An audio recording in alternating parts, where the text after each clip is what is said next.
Joseph Vijay எனும் நான் தன்னுடைய விலங்குகளை உடைத்துக் கொண்டு வேக வேகமாக முன்னேறி வரும் என்று நான் நம்புகிறேன். இந்த விலங்குகளை உடைக்கிற நாள் வரும். அதை வென்றெடுக்கிற ஒரு தலைமை நிச்சயம் ஒரு நாள் கருவாகி உருவாகி வரும் என்று நான் நம்புகிறேன். வாங்க எல்லாருமா சேர்ந்து ஒரு ஃப்ரெஷ் கவர்னன்ஸ், ஒரு நியூ கவர்னன்ஸ் ஒன்று கொடுப்போம். This is a new beginning, a new era. கல் புதைந்தால் கட்டிடம், விதை விழுந்தால் விருட்சம், இரத்தம் சிந்தினால் விடுதலை. இது உண்மையாக இருக்குமானால் என்னுடைய தமிழ் இனமும் தமிழ் பண்பாடும் தன்னுடைய விலங்குகளை உடைத்துக் கொண்டு வேக வேகமாக முன்னேறி வரும் என்று நான் நம்புகிறேன். தமிழ் இனத்திற்கு இன்றைக்கு நாம் தமிழனாகவும் இருக்க வேண்டும், அதே நேரத்தில் இந்தியனாகவும் இருக்க வேண்டும் என்கிற கட்டாயம் இருக்கிறது. பல்வேறு தேசிய இனங்களின் கொள்ளிடமாக இருக்கிற என்னுடைய திருநாட்டில் இதிலே தாக்கு பிடித்து என்னை நான் தற்காத்துக் கொள்வது என்பது எனக்கு விடப்பட்டிருக்கிற அறைகூவல். இந்த அறைகூவலை எதிர்கொள்ளக்கூடிய ஒரு தலைமுறை என் கண்ணுக்கு முன்னால் இன்றைக்கு காட்சி தருகிறது. களிறு எறிந்து பெயர்தல் காளைக்கு கடனே என்றான் சங்க காலத்தில். ஆகவே மஞ்சு விரட்டு என்கிற காளையை அடக்கி மல்லு கட்டுகின்ற அந்த மிகப்பெரிய வீர விளையாட்டை அங்கீகரிக்காத சூழலில் அந்த ஜல்லிக்கட்டுக்கு அனுமதிக்க வேண்டும் என்று கேட்டவர்கள் அரசியல்வாதிகள் அல்ல. கேட்டவர்கள் சாதியின் பேரால் சங்கத்தை வைத்து இயங்கியவர்கள் அல்ல. கேட்டவர்கள் முகம் தெரிந்தவர்கள் அல்ல. கேட்டவர்கள் நட்சத்திரங்கள் அல்ல. கேட்டவர்கள் இந்த மண்ணை நம்பி பிழைப்பவர்கள் அல்ல. 16 வயதிலிருந்து 21 வயதிலான இளைஞர் எந்த வீட்டிலிருந்து அவன் புறப்பட்டு இந்த போருக்கு வந்தான் அவனை கண்டுபிடிக்க முடியவில்லை. ஒரே நேரத்தில் அலைமேவும் கடலோரத்தில் மிகுந்த கட்டுப்பாட்டோடு கையில் இருக்கிற அலைபேசி ஆண்ட்ராய்டு போனில் வெளிச்சத்தை கக்கிக் கொண்டு இடையராதும் தடையராதும் வல்லாதிக்கத்தை எதிர்த்தவன் கேட்ட கேள்விக்கு இன்றைக்கு பதில் கிடைத்து அந்த விளையாட்டுக்கு இன்றைக்கு அங்கீகாரம் கிடைத்திருக்கிறது என்றால் என்னுடைய பண்பாட்டு சூழலை வென்றெடுக்க இதே போன்ற தலைமுறை மீண்டும் வரும் என்று நான் நம்புகிறேன். இது நாளைக்கு. இதில் அரசியல் இல்லை, இதில் மதம் இல்லை. இன்றைக்கு எல்லாவற்றையும் அரசியலாக பார்ப்பதும் எல்லாவற்றையும் மத கண்ணோட்டத்தோடு அணுகுவதும் எல்லாவற்றையும் சாதி கண்ணோட்டத்தோடு சிந்திப்பதும் தான் நமக்கு இருக்கிற மிகப்பெரிய குறை. ஆனால் இந்த விலங்குகளை உடைக்கிற நாள் வரும். அதை வென்றெடுக்கிற ஒரு தலைமை நிச்சயம் ஒரு நாள் கருவாகி உருவாகி வரும் என்று நான் நம்புகிறேன். அந்த நம்பிக்கை தான் வாழ்க்கை. ஏனென்றால் அவ்வளவு பரப்பும், அவ்வளவு பரந்த அறிவும், அவ்வளவு விரிந்த ஞானமும், அவ்வளவு எழுதி குவித்த நூல்களும் எனக்கு மூலதனமாக இருக்கிற பொழுது நான் எதற்கும் கலங்க வேண்டிய தேவையில்லை. தமிழ் சினிமாவை பொறுத்தவரையில் 1895 பிரான்ஸ் நாட்டில் ஒரே நேரத்தில் எல்லோரும் ஒரு இடத்தில் உட்கார்ந்து சினிமா பார்க்கின்ற ஒரு சூழலை அன்றைக்கு கண்டுபிடித்தவர்கள் லூமியர் சகோதரர்கள். அதற்கு பிறகுதான் சினிமாவுக்கு அந்த லூமியர் சகோதரர்கள் தான் சதை வடிவம் தந்தார்கள்.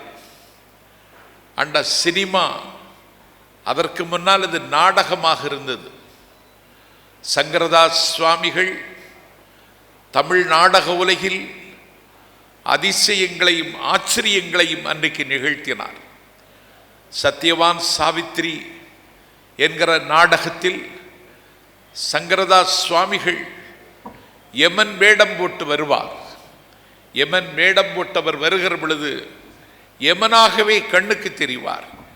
கையில் இருக்கிற சூலத்தை எடுத்து ஓங்கி தரையில் யமனாக நிற்கிற சங்கரதாஸ் சுவாமிகள் அடிப்பார்கள். அந்த சூலம் உடைந்து நொறுங்கும். அன்றைக்கு ஒரு நாள் சத்யவான் சாவித்திரி நாடகம் நடந்து கொண்டிருந்த பொழுது கருவுற்றிருக்கிற ஒரு மங்கையினுடைய கரு அவர் அடித்த அடியில் கலைந்து போயிற்று. அப்படி நடிப்பில் ஒரு உயிரையும் உணர்ச்சியையும் தரக்கூடிய வல்லமை சங்கரதாஸ் சுவாமிகளுக்கு இருந்தது. அதற்கு பிறகு சத்யவான் சாவித்திரி நாடகம் நடைபெறுகிறது என்றால் கர்ப்பிணி பெண்கள் வரவேண்டாம், அவர்களுக்கு அனுமதி இல்லை. இதய நோய் உள்ளவர்கள் வரவேண்டாம், அவர்களுக்கு அனுமதி இல்லை என்று விளம்பரம் செய்து நாடகத்தை நடத்த வேண்டிய ஒரு காலம் தமிழ்நாட்டில் இருந்தது. சங்கரதாஸ் சுவாமிகள் அந்த அதிசயத்தை அரங்கேற்றினார்கள்.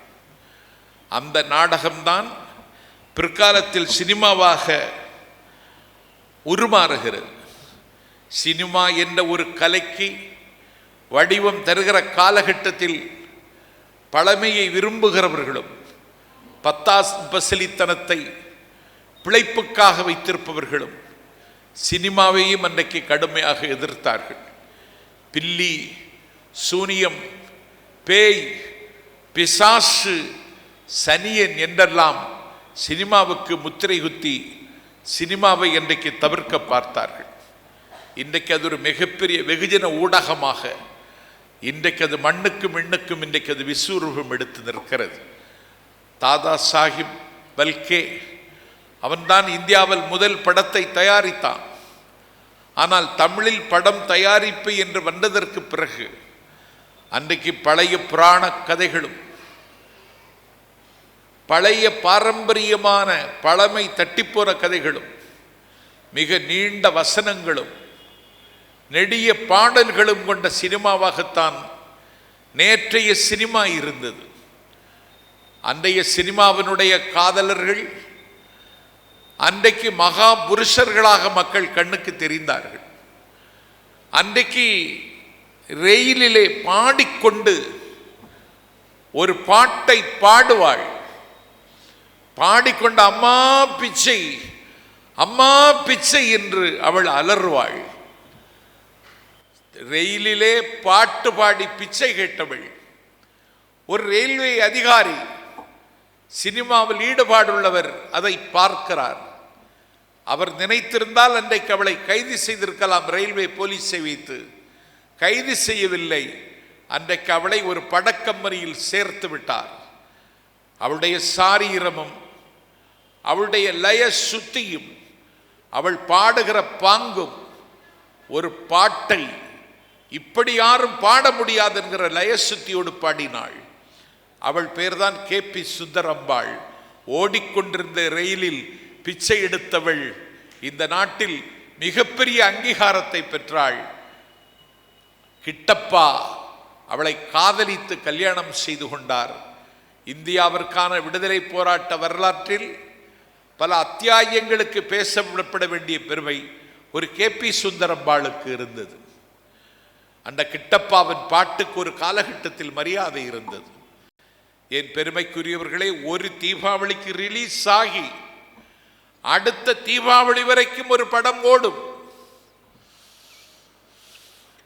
இன்றைக்கு இன்ஃபர்மேஷன் டெக்னாலஜி, தகவல் தொழில்நுட்ப புரட்சிகள் நடைபெற்றுக் கொண்டிருக்கிற காலம். விதமான கருவிகளை வைத்து இந்த உலகத்தை இன்றைக்கு ஒரே நொடியில் கண்ணுக்கு முன்னால் கொண்டு வருகிற இந்த காலத்தில் ஒரு படம் 50 நாள் ஓடுவது என்பதே பெரிய காரியம்.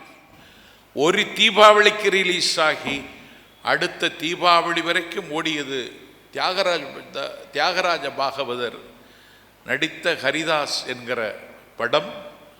அந்த பாட்டிற்காகவே படம் ஓடியது. அந்த காலம் ஒரு காலம். அதற்கு பிறகு சினிமா உலகத்தில் திராவிட இயக்கம் கால் பதிக்கிறது. ஓர் இரவில் அண்ணா எழுதி முடித்தார். அந்த கதைக்கு ஓர் இரவு என்று பெயர். அண்ணா வேலைக்காரி என்று எழுதினார். அந்த அண்ணாவின் நிழலில் வளர்ந்த கலைஞர் பராசக்தி என்ற ஒரு படத்தில் கதை வசனம் எழுதினார். சிவாஜி கணேசன் அதிலே நாயகனாக நடித்தார். சிவாஜியினுடைய நடிப்பை பார்த்துவிட்டு யாரையும் பாராட்டுவதிலே கூட கஞ்சத்தனம் காண்பிக்கிற தந்தை பெரியார், உன்னை நான் சிவாஜி கணேசன் என்று அழைக்கிறேன் என்று அழைத்தவரை இன்றைக்கு ஆராதித்தார்.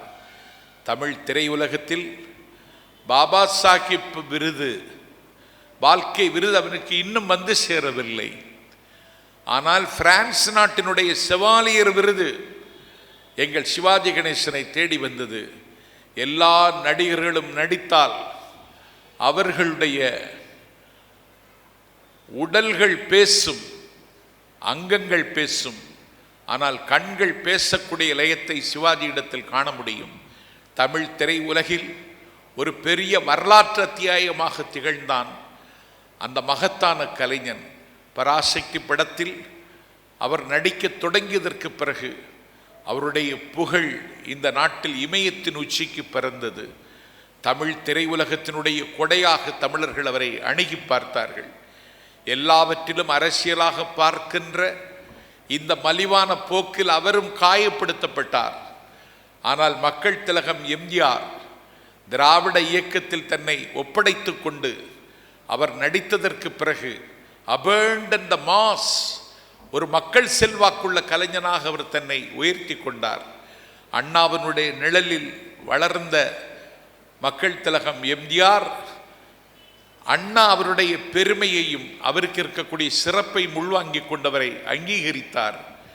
அண்ணா ஒரு நாள் நீண்ட தூர பயணம் மேற்கொள்கிற பொழுது அண்ணாவினுடைய கருப்பு சிகப்பு கொடி கட்டிய கார் துவரங்குறிச்சியில் சாலை ஓரத்தில் ஒரு காலை வேளையில் நிற்கிற பொழுது, இன்றைக்கு தான் எல்லோரிடத்திலும் கார் இருக்கிறது, இது கார் காலம், அன்னைக்கு கார் யார்ட்டையாவது ஒரு தண்டை இருக்கணும், மாவட்டத்தில் ஒரு ஆள்கிட்ட கூட இருக்காது.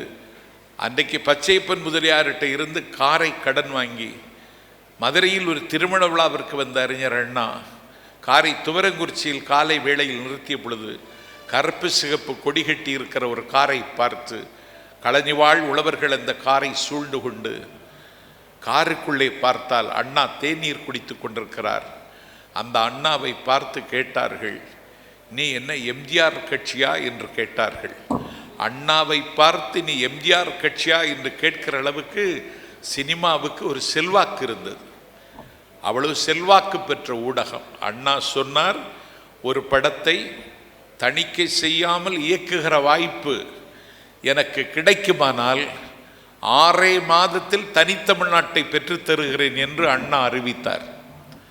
36 ஆண்டு காலம் பேசியிருக்கிறேன் நாஞ்சில் சம்பத். 42 விருதுகளை பெற்றிருக்கிறேன். நானிலத்தில் என்னை அறியாதவர்கள் இல்லை என்கிற அளவிற்கு நான் வாழ்ந்திருக்கிறேன். கொஞ்சம் கூட கர்வமோ கனமோ கொள்ளாமல் ஒரு உப்பை போல எளியவனாக இன்னும் நான் வாழ்ந்து கொண்டிருக்கிறேன். 36 ஆண்டு காலம் பேசி அடக்குமுறை சட்டங்களை ருசி பார்த்து 8 மத்திய சிறைச்சாலைகளில் 7 சிறைகளில் வாசம் செய்து இன்றைக்கும் வாழ்ந்து கொண்டிருக்கிற நான் ஒரு சொற்பொழிவாளன் என்பதில் தான் நான் பெருமைப்படுகிறேன். ஆனால் நான் இன்றைக்கு சென்னைக்கு சென்றால் கடற்கரையில் நான் நடைப்பயிற்சிக்காக நடந்து கொண்டிருக்கிற பொழுது என்னை ஒரு சொற்பொழிவாளன் என்று சொந்தம் கொண்டாடுவதை விட இவன்தான் எல்கேஜியில் நடித்தவன் என்று தான் என்னை சொல்லுகிறார்களே தவிர இவன்தான் சொற்பொழிவாளன் என்று சொல்ல தயங்குகிறார்கள். என்றால் சினிமாவில் இருக்கிற செல்வாக்கு. ஆனால் மண் சார்ந்தும் இனம் சார்ந்தும் மொழி சார்ந்தும் திரைப்படங்கள் இயக்கவில்லை. இயக்குவதற்கான சூழல் இன்னும் தமிழ்நாட்டில் வரவில்லை. என்னுடைய தமிழ் சினிமாவுக்கு ஒரு நாள் உலக அங்கீகாரம் கிடைக்குமானால் அந்த தகுதியை வாங்கி தருகிற கலைஞனாக இருப்பான் நிரந்தர இளைஞன் கமலஹாசன் என்று நான் நம்பினேன். நாட்டிலும் அப்படி ஒரு எதிர்பார்ப்பு இருந்தது. ஆனால் தமிழ் சினிமா பெற வேண்டிய மரியாதையை இன்னும் பெறவில்லை. அந்த அங்கீகாரத்தை இன்னும் பெற முடியாமல் சினிமா தவிக்கின்றது. ஆனாலும் அற்புதமான கலைஞர்கள், மக்களின் உள்ளங்களை எல்லாம் கொள்ளை கொண்டவர்கள், தங்களுடைய நடிப்பாலும் வசீகரத்தாலும் தமிழ்நாட்டு மக்களினுடைய இதே சிம்மாசனத்தில் தங்க நாற்காலி போட்டு உட்கார்ந்திருக்கிறவர்கள், அவர்களுடைய பெயரையெல்லாம் பட்டியலிடுவதற்கு நேரம் இல்லை. ஆனால் தமிழ் மொழியில் இனம் சார்ந்து சிந்தித்து படைப்புகளை உருவாக்க வேண்டிய தேவை இன்றைக்கு வந்திருக்கிறது. ஆகவே ஒரு கதாநாயகன் என்ற ஒரு பிம்பத்தை கட்டி எழுப்பி ஊடகங்களிலும் சமூக வலைத்தளங்களிலும் பத்திரிகைகளிலும் பணக்காரர்கள் உதவியோடு செய்யப்படக்கூடிய தகுடுதத்த விளம்பரங்களை தாண்டி ஒரு எளிய குடும்பத்தில் பிறந்த பிள்ளை ஒரு கதாநாயகன் வேடம் தரித்து ஒரு குடிசையில் படம் எடுக்கிற படம் இந்த நாட்டில் ஓடும் என்பதற்கு பல படங்கள் இன்றைக்கு வரிசையாக தமிழில் வந்து கொண்டிருக்கின்றன. ஆனால் மலையாள சினிமாவில் இருக்கிற அழகியலும் மலையாள சினிமாவில் இருக்கிற நுட்பமும் தமிழ் சினிமாவிற்கு இன்னும் கைகூடவில்லை. இந்தி சினிமாவுக்கு இருக்கிற பளபளப்பும் இந்தி சினிமாவுக்கு இருக்கிற படோடோபமும் இன்னும் தமிழ் சினிமாவுக்கு கைவரவில்லை. நான் சொற்பொழிவாளனாக வளர்ந்த காலகட்டத்தில் ராஜபாளையத்தில் கூட்டம் என்றால் அன்றைக்கு விருதுநகர் சீனிவாசன் பேச வருவார். 6 மணியானால் அவர் திரையரங்கிற்கு போய்விடுவார். 10 மணிக்குத்தான் அவர் மேடைக்கு வருவார். 3 மணி நேரத்தை எதுக்கு வேஸ்ட் பண்ணணும் அப்படின்னு சொல்லிட்டு 10 மணிக்கு மேல் தான் சிறப்பு பேச்சாளருக்கு மேடை கொடுப்பார்கள். ஒரு ஆங்கில படம் தவறாமல் அன்றைக்கு சிவாஜி இவர் சீனிவாசன் பார்த்தார், அண்ணா பார்த்தார். ஏன்னா ஆங்கில படத்தில் வருகிற டெக்னிக், அந்த யுக்தி, அந்த மாயாஜாலம் இன்னும் தமிழ் சினிமாவுக்கு வரவில்லை. த பிரேவ் ஹார்ட் என்று ஒரு ஆங்கில படம் என்னை வற்புறுத்திய நண்பர்கள் பார்க்க சொன்னார்கள். அந்த படத்தை பார்த்தேன். இன்றைக்கும் அந்த படத்தின் காட்சிகள் என்னுள் நிழலாடி கொண்டிருக்கின்றன.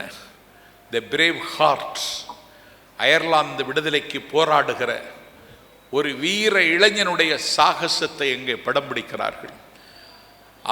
அவனை கைது செய்து 2 சங்கிலிகளால் பூட்டி அவனை சாலையோரத்தில் இழுத்து வருகிறார்கள். அவனுடைய உடல் தரையில் உராய்ந்து இரத்தம் ஆறாக கொட்டுகிறது. அப்படியாவது அவன் அயர்லாந்து விடுதலையை திரும்ப பெற வேண்டும் என்பது ஏகாதிபத்தியவாதிகளின் கணிப்பு. ஆனால் அப்பொழுதும் அவன் மண்டியிடவில்லை, மன்றாடவில்லை.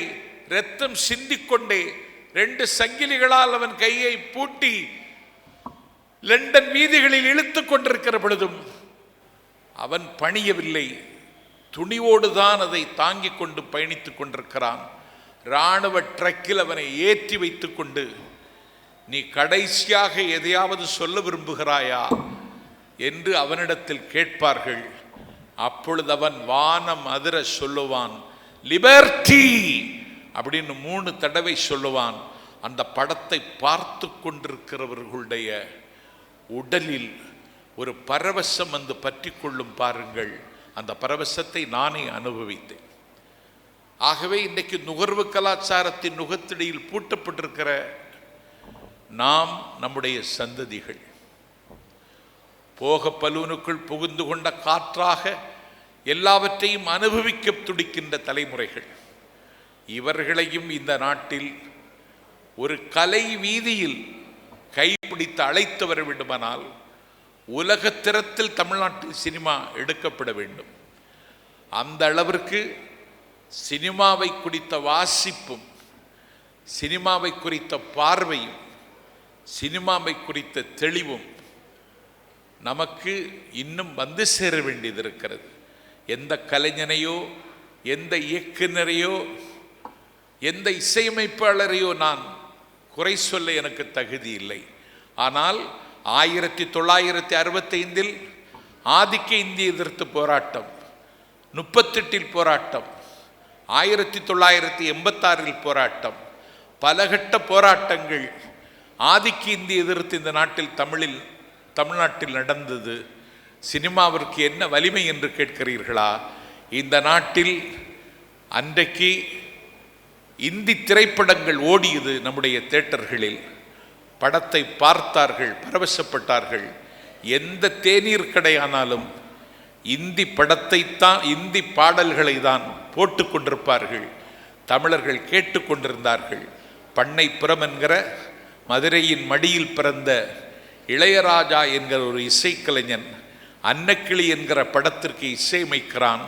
அவன் இசை அமைக்க தொடங்கியதற்கு பிறகு இந்தி பாடல்கள் சத்தமில்லாமல் விடைபெற்று தேநீர் கடைகளில் தமிழ் பாட்டுக்கு ஒரு சிம்மாசனமும் அங்கீகாரமும் கிடைத்ததென்றால், இந்த நாட்டில் அரசியல் செய்ய முடியாததை, அரசியல்வாதிகள் நிகழ்த்த முடியாத அதிசயத்தை ஒரு இசையமைப்பாளன் இந்த மண்ணில் செய்தான்.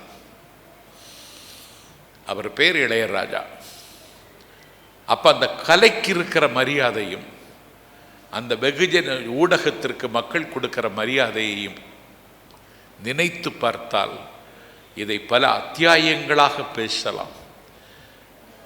இந்த நாட்டில் அப்படிப்பட்ட அபூர்வ கலைஞர்கள் தோன்றினார்கள். நாகேஷ் ஒரு மிகப்பெரிய நகைச்சுவை கலைஞன். அவருக்கு ஈடு இல்லை. இன்றைக்கும் சமகாலத்தில் வலைத்தளங்களில், செய்தித்தாட்களில் அரசியல் கிரிட்டிக் விமர்சனத்துக்கு இன்றைக்கும் பஞ்சமில்லாமல் உதவி கொண்டிருப்பவன் என்னுடைய நண்பன் வடிவேலு தான் உதவுகிறானே தவிர வேறு யாரும் உதவவில்லை. இத்தனைக்கும் அவர் களத்தில் இல்லை, அவர் கவனத்திலும் இல்லை. களத்திலும் கவனத்திலும் இல்லாத, கடந்த காலத்தில் கொடிகட்டி பிறந்த ஒரு கலைஞனுடைய அந்த உச்சரிப்புகளும் வார்த்தைகளும் இன்றைக்கும் உங்களையும் என்னையும் ஆட்கொண்டிருக்கிறது என்றால் அதை வடிவேலு செய்திருக்கிறான் என்பதை விட சினிமா என்கிற கலைக்கு நாட்டு மக்கள் கொடுத்திருக்கிற அங்கீகாரம். ஆகவே மாறி வருகிற சூழலில் இன்னும் என்னுடைய தமிழ் சினிமாவுக்கு உலக அங்கீகாரம் கிடைக்கவில்லை. அன்றைக்கு சினிமா நடிக்கிறார்கள், படம் எடுக்கிறார்கள் என்றால் அவர்களை ஆபத்தானவர்களாக கருதுகிற போது அமெரிக்காவிலே இருந்தது. அதனால் என்ன செய்தார்கள்? அவர்களை வன்முறையாளர்கள் தாக்கினார்கள். சினிமா படம் எடுத்தவர்களை கொலை செய்தார்கள். ஆகவே பாதுகாப்பு இல்லை என்று கருதி அடர்ந்த கானகங்களுக்கு படப்பெட்டிகளையும் படச்சுருள்களையும் எடுத்துக்கொண்டு அவர்கள் படமாக்கினார்கள். யாருக்கும் தெரியாமல் அடர்ந்த காடுகளில் அமெரிக்காவில் அன்றைக்கு படம் எடுக்கப்பட்டது. அந்த அடர்ந்த காடுதான் இன்றைக்கு ஹாலிவுட். அதுதான். ஆகவே சினிமா, அதற்கு ஒரு உலக அங்கீகாரம் என் தமிழ் சினிமாவுக்கு கிடைக்க வேண்டும். கதைகள் இருக்கின்றன, கலைஞர்கள் உதயமாகிக் கொண்டே வருகிறார்கள். நாளைக்கு தமிழ் சினிமாவுக்கு ஒரே நேரத்தில் 2 ஆஸ்கார் விருதை வாங்கினான் தம்பி ஏஆர் ரஹ்மான்.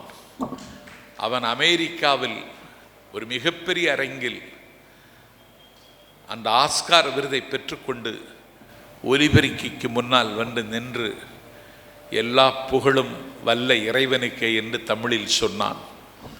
அந்த அரங்கத்தில் இருந்தவர்கள் அவனை கைதட்டி ஆரவாரித்தார்கள்.